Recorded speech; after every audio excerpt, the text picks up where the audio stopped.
Hey Clashers, Druids are, because of their design and their unique mechanic, one of my favorite troops in the entire game. And if you want to build an army around them, there is one troop you cannot avoid whatsoever, and that is Super Witches. Because Super Witches are actually two troops, and that is a ranged troop, the Super Witch, and as well a melee troop, which is the Skeleton. Regular healers cannot really work that well together with them, because you have two different type of troops, and the healing is not as efficient there. If you compare it on the other side though to, for example, Root Riders or Titans, they typically always stay together, which means healers are super efficient and will be always the better choice. But with Super Witches that is different because you have those different melee and range interactions.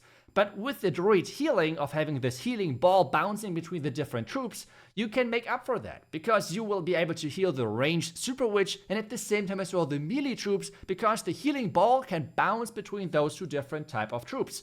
And that's why they're working so efficiently together. So I thought, let's just remove the fireball and just bring in the Royal Champion charge. Because let's be honest, the Royal Champion charge is just broken, and it's always something which you kind of need to use right now, which is unfortunate, but that's how it is. I will show you how you can really utilize this strategy and have a lot of fun with it. So let's dive in. And we're starting with a replay into this, so I can explain to you all of the basics of this strategy, and then we're going to jump into some live legend attacks to make sure that we can pretty much showcase the learned basics in action. What is the important thing when playing the Super Witches? Well, it's pretty much the same as with the Fireball, but with having the Royal Champion in the beginning, you're kind of sacrificing a couple of additional spells, but for that you're keeping the Eternal Tome ability then for the core, which is super helpful. Which means it's the same story as with the Fireball, which means we have to clear out a corner. Since we're playing Super Witches, which means they're attacking anything, it is really easy to plan their pathing. With Root Riders, you always have to make sure that you're taking a look at only defenses, only the pathing of them. But with this approach, with this strategy, with the Super Witches, you just have to visualize the straight pathing through the base for the Super Witches. For this, we have to clear out this bottom side, which we could have cleared with the Fireball as well, but with using the Royal Champion and especially the Hawk Rider Puppet, we're sacrificing a couple of spells, but we're keeping the Eternal Tome and the Royal Champion ability at the same time. The next step then is going to fall on the left side to really create this pathing then into the core, where we can access in there with the jump or with the Earthquake Boots. I like to combine the Earthquake Boots with the Gauntlet to make sure that we have even more tankiness with the Barbarian King. Yes, you can see a one-shot a lot of defenses with the Spiky Ball and the Earthquake Boot combination, but it's not really needed. The Royal Champion then, you can redeploy her wherever she is needed. You have the option to support the outside flank, as I'm doing right now, because of the Town Hall looks kind of heavy and I'm not really convinced that my Siege Machine is going to clear it out. So I would just support the outside, but you can push it into the inside as well with the Super Witches. Both works totally fine, and it's up to you in every single base deciding where the Royal Champ is the best support.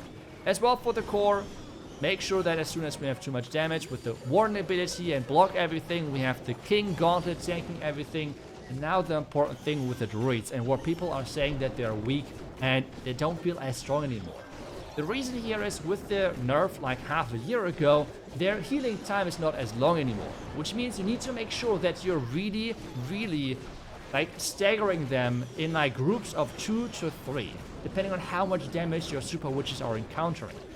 With that, you should have enough Druids through the entire attack pretty much, and you're completely fine. You can create overkills just like this.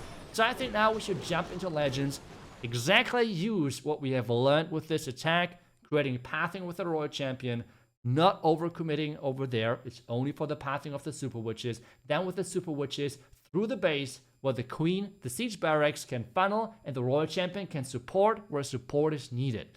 Let's do it. Something I really want to make sure that people understand this. I am not saying that this is like the new broken strategy or anything like that. I just want to play the Druids because I like the mechanic and how they work and everything, okay? This is something really important. Obviously, power-wise, you for sure feel that there is no level, hopefully yet, on Town Hall 17 for the Druids. But still, let's just have some fun. And I think we're starting from this top side right here with the Royal Champ to take down this top side corner, just like this. First invisibility. So we're taking down the funnel, and then we can enter with the Witches from down here. I hope that that's going to be exactly what is happening. Let's send this invisible, so the Royal Champ's diving for it. And then it should come back. Come on. Right now. Perfect. So we're taking that building out as well. Let's turn it invisible. And then we are recalling her. Just like that. Perfect. Now we're using... that was supposed to be the witches, but it's fine. Then we enter into this part of the base. Let's do this. In here. We can use the queen to push everything further inside, I believe. I think that should hopefully be quite nice. Let's get some distraction going for us.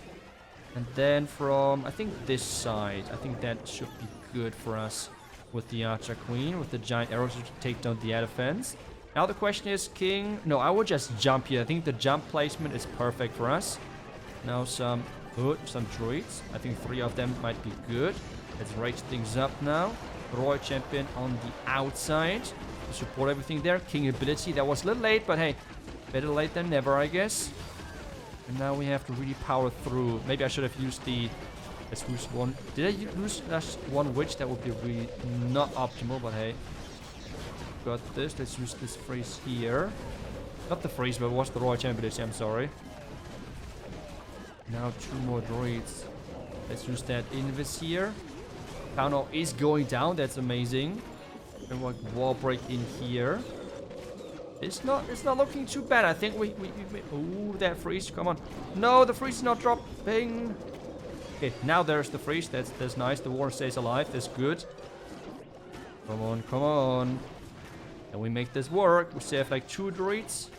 Let's use the headhunter. Always late, as that's what I'm known for, right? War champ going down, but the queen should get that defense out of the way. Let's use the rage here. Topside some troops. Wall break. Ooh, is that monolith going? No! The warden switched away from the monolith. Okay, this is now going to be tricky on the back end. Are you kidding? Wait, the monolith did go down. Okay, this is now going... it's going to come down to time, right? No, it should be enough.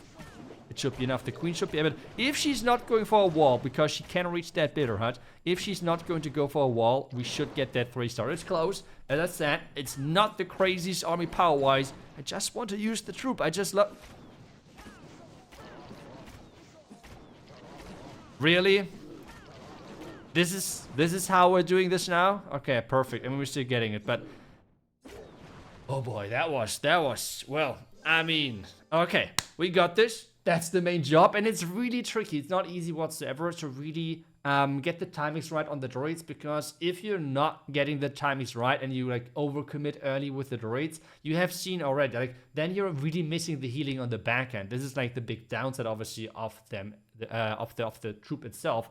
And yeah, just like the big benefit of them is just the efficiency of their healing, but we just need to scale it out. But as I said earlier, it's before people are going crazy again in the comments, I'm not saying that this is the strongest synergy. I just want to play it because it's fun for me, okay? Let's keep going though. Okay, that's the next base for us. Amazing. Okay, so how do we do this? I think I would like to get into the Town Hall compartment nice and early. And then we're diving further into the core. I have to get the funnel right, the counter funnel, and we have to trigger the Invis Tower. I think I'm attacking this the same way as I would attack this with Root Riders.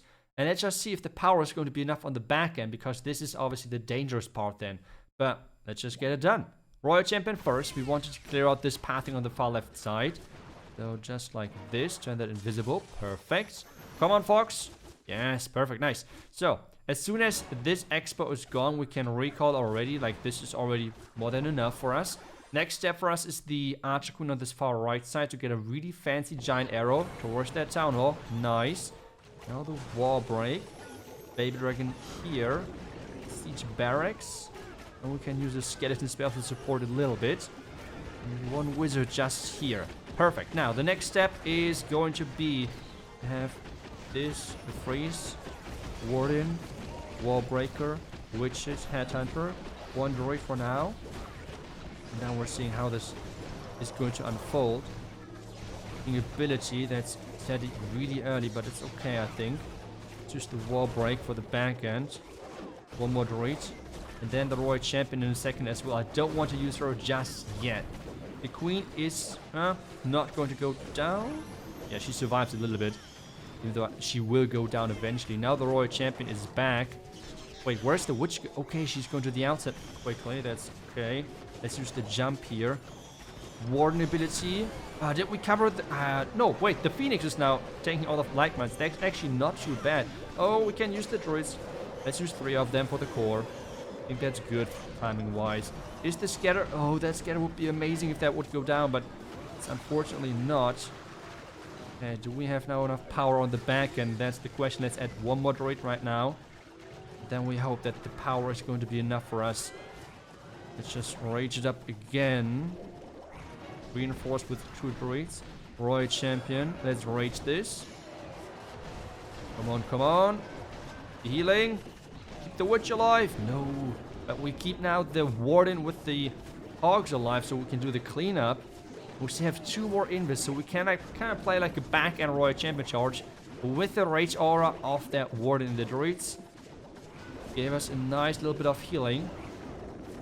We're going to tank now there. Not too bad, not too bad. The Royal Champion has to do now a lot of lifting. Let's turn this invisible. Come on, Royal Champ. Take down that defending queen, please. Yes, perfect. Nice. Canister go down as well. Come on, you got this. Jiggy, Warden. Wizards are going as well. It's close, but it's a triple. Let's go. Nice. Oh, that worked out beautifully. Okay. That the king lost the ability that early was not planned. That was not good for us. Otherwise, the witches were kept alive in the core quite solid. I think the warden ability was just a tiny little bit too late. I think if the king could have stayed alive a little bit longer, would have been better. The thing here is that obviously with having druids, you don't need those test loons, so tanking the black mines in the core was kind of like useless. But yeah, as I said, if you're looking for a druid army, this worked quite okay for me. And if you have any ideas on how you could use druids right now, let me know, because I'm always looking for use cases for them. I think they're still solid in some armies, but I really hope that we're going to see a new level as for the healers already on Tournament 17 for the druids as well, because the design is just so cool. It's so unique within the game that I hope that well, the troop is going to be used quite a bit again in the future. So thank you so much for watching. I will see you guys back tomorrow with the next class video. Until then, see ya and bye bye.